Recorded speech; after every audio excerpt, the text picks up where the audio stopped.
नमस्कार दोस्तों, आप सभी लोगों का स्वागत है। आप लोगों के लिए यहाँ पर जो है सीईटी जो है विज्ञप्ति जारी कर दी गई है, यानी कि समान पात्रता परीक्षा जो है विज्ञप्ति जारी हो चुकी है। विस्तृत विज्ञापन आप देख सकते हैं। पूरी अपडेट आपको ये वीडियो देखना है, तभी आपको सारी जानकारी समझ में आएगी। यदि आप आधी अधूरी वीडियो देखोगे तो आपकी नॉलेज 0/सन्नाटा हो जाएगी, यानी कि आप फॉर्म भरोगे तो भी आपको कोई समझ में नहीं आने वाला, यानी कि कौन सी वैकेंसी में कितने पद खाली है ये सारी जानकारी भी इसमें दे रखी है। साथ में सिलेबस क्या है, पूरी मामला आपको इस वीडियो में देखने को मिलेगा। चलिए पूरी जानकारी देखेंगे। तो 21 सितंबर 2022 आज ही के दिन यह जारी की गई है विज्ञप्ति। तो समान पात्रता परीक्षा यानी कि कॉमन एलिजिबिलिटी टेस्ट सीईटी स्नातक स्तर वाली जो है जारी कर दी गई है। कौन सी वाली जारी की गई है? अभी स्नातक स्तर वाली जो सीईटी एग्जाम है वो इसकी जो है जारी कर दी गई है विज्ञप्ति। देखिए यहाँ पर ऑनलाइन आवेदन आमंत्रित किए जाएंगे। किन किन भर्तियों के लिए किए जाएंगे तो आप देखिए यहाँ पर प्लाटून कमांडर, उसके अलावा जिलेदार, पटवारी की भर्ती आ रही है, देख लीजिए ध्यान से। उसके अलावा कनिष्ठ लेखाकार, उसके अलावा देखेंगे तहसील राजस्व लेखाकार, पर्यवेक्षक यानी कि महिला अधिकारिता पर्यवेक्षक, उसके अलावा उप जेलर, छात्रावास अधीक्षक। 300 से ज़्यादा पदों पे भर्ती आ रही है छात्रावास अधीक्षक की। कितने कितने पद होंगे इन भर्तियों में ये नीचे दे रखी है, वो भी मैं जानकारी आपको बताऊंगा। योग्यता दे रखी है, आयु सीमा दे रखी है, तो सारी जानकारी अभी मैं बताऊंगा। सीईटी के लिए आपके पास जो है डिग्री होनी चाहिए तो आप आवेदन करेंगे। कैसे करेंगे पूरी जानकारी बताऊंगा। समान पात्रता परीक्षा स्नातक स्तर के संबंध में सामान्य दिशा निर्देश दिए गए हैं। यहाँ पर ये जो है जानकारी मैं अभी थोड़ी देर में बताऊंगा। उससे पहले मैं कुछ जो इम्पोर्टेंट है ना ज़्यादा वो बताता हूँ आपको। और आवेदन है जो आपको ऑनलाइन आवेदन करना है, ऑनलाइन एप्लीकेशन भरे जाएंगे।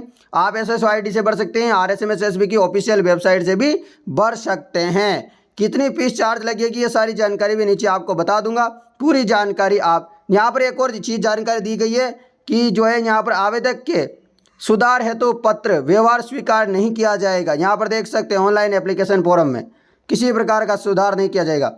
तो आगे जानकारी देखिए आवेदन एवं परीक्षा शुल्क। तो आवेदन एवं परीक्षा शुल्क की बात करें तो सामान्य वर्ग व क्रीमिलेयर श्रेणी के अन्य पिछड़ा वर्ग अति पिछड़ा वर्ग के आवेदक के लिए 450 रुपये लिए जाएंगे। राजस्थान के नॉन क्रिमिनल श्रेणी के पिछड़ा वर्ग अति पिछड़ा वर्ग एवं आर्थिक रूप से कमजोर वर्ग के लिए 350 रुपये। समस्त विशेष योग्य जन तथा राजस्थान के अनुसूचित जाति अनुसूचित जनजाति के आवेदक हेतु 250 रुपये लिए जाएंगे। तो ये जानकारी हो गई। इसके अलावा जिनकी पारिवारिक आय 2,50,000 से कम है और या अनुसूचित जाति जनजाति के अभ्यर्थी है तो उनको 250 रुपये पे करने होंगे। आगे देखिए आप कितने पद किसके लिए हैं जानकारी देखिए।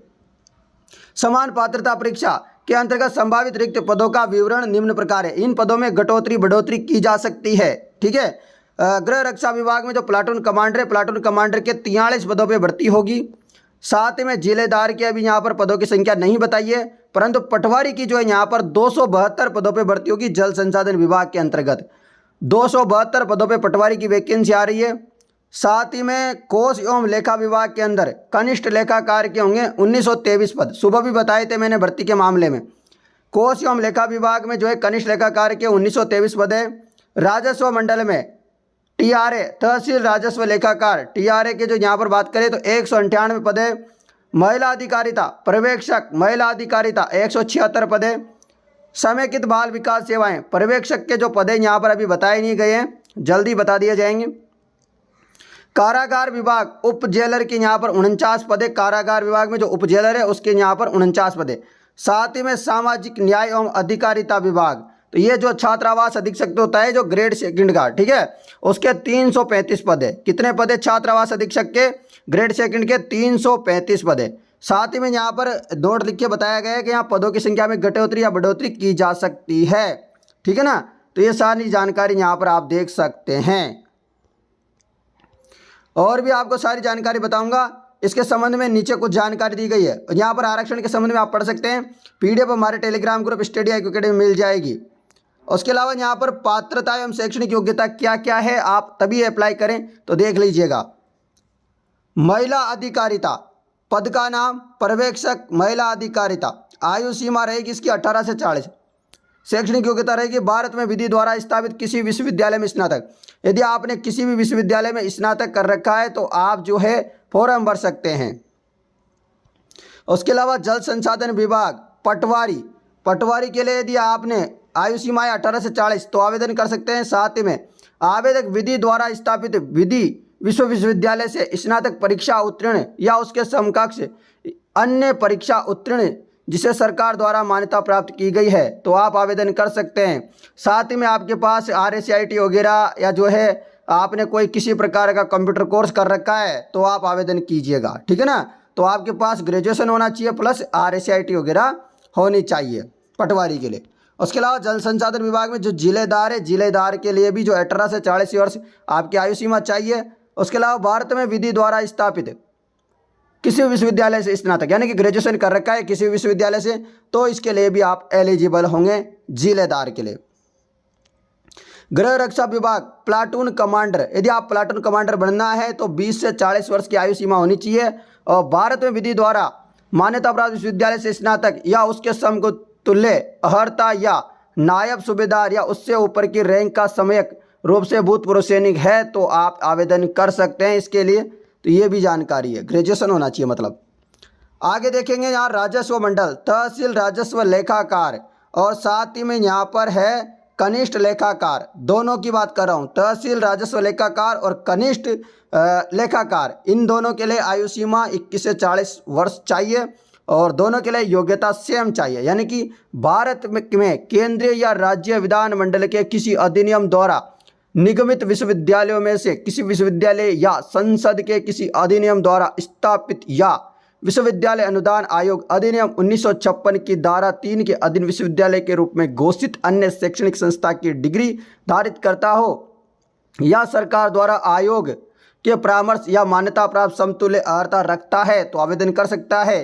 साथ में लागत तथा संक्रमण लेखाकार संस्था कोलकाता की इंटरमीडिएट परीक्षा उत्तीर्ण की हुई हो तो भी अप्लाई कर सकता है। यानी कि आप देख सकते हैं ये योग्यता इसकी रहने वाली है, किसकी, तहसील राजस्व लेखाकार और कनिष्ठ लेखाकार की। बात करेंगे हम कारागार विभाग, तो कारागार विभाग में उप जेलर की भर्ती होगी, 18 से 40 आयु सीमा है तो फॉर्म भर सकते हैं। भारत में विधि द्वारा स्थापित किसी विश्वविद्यालय स्नातक यानी ग्रेजुएशन कर रखा है तो आवेदन कीजिएगा। पर्यवेक्षक के लिए भी यदि आपने ग्रेजुएशन कर रखा है तो आवेदन कर सकते हैं 18 से 40 वर्ष उम्र से। उसके अलावा छात्रावास अधीक्षक ग्रेड सेकंड, यदि आपने ग्रेजुएशन कर रखा है और आपकी आयु सीमा 21 से 40 वर्ष है तो आप आवेदन कर सकते हैं, छात्रावास अधीक्षक बन सकते हैं, वार्डन बन सकते हैं। तो ये जानकारी हो गई। आयु सीमा की देखिएगा, समान पात्रता परीक्षा स्नातक स्तर में शामिल पदों की भर्ती के लिए आयु सीमा संबंधित पद से संबंधित सेवा नियमों में वर्णित अनुसार होगी। संबंधित पद के सेवा नियमों में वर्णित आयु सीमा बिंदु संख्या 5 पात्रता एवं शैक्षणिक योग्यता के कॉलम संख्या 3 में दर्शाए अनुसार होगी। तो जो ऊपर मैंने आपको बता दी आयु सीमा उस हिसाब से होगी आपकी आयु सीमा किस प्रकार से, तो सारी जानकारी मैंने आपको बता दी है। और क्या है पूरी जानकारी, आवेदन एवं परीक्षा शुल्क जमा कराने एवं ऑनलाइन आवेदन पत्र भरने की अवधि होगी, यानी कि जो फॉर्म भरे जाएंगे कल से शुरू हो जाएंगे 22 सितंबर से लेके 21 अक्टूबर तक। 22 सितंबर से 21 अक्टूबर रात्रि 12 बजे तक फॉर्म आवेदन किए जा सकेंगे। यह महत्वपूर्ण अपडेट है आप सभी लोगों के लिए। परीक्षा आयोजन, परीक्षा पात्रता परीक्षा स्नातक स्तर की परीक्षा दिनांक 6 जनवरी से लेके 9 जनवरी के मध्य आयोजित की जाएगी, यानी कि यहाँ पर परीक्षा जो आयोजित होगी 6 तारीख से 9 तारीख तक होगी। यदि परीक्षा एक से अधिक चरणों में आयोजित होती है तो नॉर्मलाइजेशन की कार्यवाही की जाएगी, यानी कि इसमें नॉर्मलाइजेशन भी किया जाएगा, एक से अधिक शिफ्ट में पेपर होगा। तो ये जानकारी भी आपको समझ में आ गई होगी। तो एग्ज़ाम डेट आ गई समझ में, सब कुछ आ गया। उसके अलावा आगे जो है ये 1 साल के लिए पात्र होगा, यानी कि जब से आपका रिजल्ट जारी होगा उससे लेके 1 साल तक के लिए ये जो CET है ये मान्य होगा, इसका रिजल्ट मान्य रहेगा रिजल्ट से लेके 1 साल तक। तो ये जानकारी आपको समझ में आ गई होगी। उसके अलावा आपको जो है क्या चाहिए यहाँ पर जानकारी, वो भी चीज़ें बता देता हूँ अभी आपको। तो ऑनलाइन फॉर्म का समझ में आ गया होगा आपको। चलिए अब यहाँ पर आपके देखेंगे तो परीक्षा की स्कीम क्या रहेगी। समान पात्रता परीक्षा स्नातक स्तर है तो परीक्षा की स्कीम एवं पाठ्यक्रम क्या रहेगा। परीक्षा की स्कीम यानी कि परीक्षा का सिलेबस रहेगा, प्रश्नों की संख्या 150 प्रश्न आएंगे, एक प्रश्न 2 नंबर का होगा, 3 घंटे का पेपर होगा, यानी कि 180 मिनट का पेपर होगा। ठीक है ना। क्या क्या आएगा पेपर में देखिए, भारतीय राष्ट्रीय आंदोलन पर विशेष बल के साथ राजस्थान और भारत का इतिहास, राजस्थान का इतिहास, कला, संस्कृति, साहित्य, परंपरा, विरासत, भारत का भूगोल, राजस्थान का भूगोल, राजस्थान पर विशेष बल के साथ भारतीय राजनीतिक व्यवस्था, भारत की अर्थव्यवस्था, राजस्थान की अर्थव्यवस्था, विज्ञान एवं प्रौद्योगिकी, तार्किक विवेचन एवं मानसिक योग्यता, सामान्य हिंदी, सामान्य अंग्रेजी, कंप्यूटर का ज्ञान, समसामयिक घटना, यानी कि सब कुछ गोल बटोल करके सारा सब कुछ आने वाला है। तो देख लीजिए यहाँ सब कुछ आएगा।